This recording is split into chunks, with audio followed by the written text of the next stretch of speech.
On the night of 29th of November, herd of wild jambos entered the human-dominated site of Hemailekthe village, Jilangso, Kohora range under Duarbaguri constituency, causing havoc of the crops fields.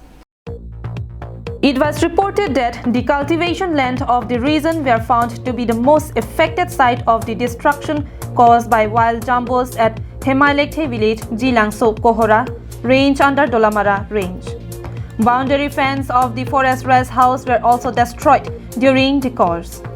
The area is very prone to wild elephants incursions, therefore the villagers are always wide awake and vigilant.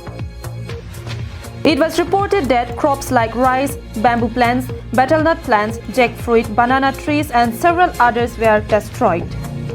Villagers informed that the report of 11 incursions in the village was reported to the forest department 1 month ago, but there is no any forest guard deployed at the regions and no any preventive measures were taken for the protection of the villagers.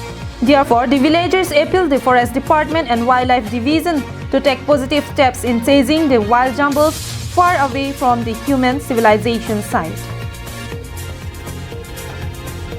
News Desk Report, Karbi Anglong Live.